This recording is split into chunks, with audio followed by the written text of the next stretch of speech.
Masama ang imahe ng kolesterol sa karamihan dahil pag narinig nila ang salitang ito, kadalasan ay na-associate sila sa heart attack at stroke. While tama rin naman, hindi lahat ng kolesterol ay masama. Ang kolesterol ay isang waxy fat-like substance na taglay ng lahat ng uri ng cell sa katawan.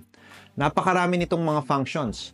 Ito ay isang major component ng cell membrane, ang bumabalot sa lahat ng mga cells. Tumutulong ito na mapanatili ang integrity ng cell membrane at ang proper communication sa pagitan ng mga cells at ng mga substances sa labas nito. Ang kolesterol ay nagsisilbi ding ingredient o sangkap para sa paggawa ng mga mahalagang hormone sa katawan, gaya ng cortisol na nagre-regulate ng immune response, aldosterone na tumutulong mag-maintain ng blood pressure, at mga sex hormones gaya ng estrogen, progesterone at testosterone.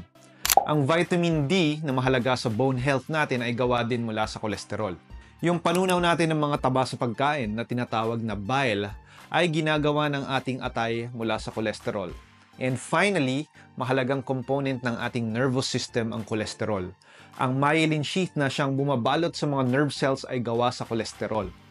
Dahil sa myelin sheath, nagkakaroon ng maayos na conduction ng mga electrical signals sa mga nerves.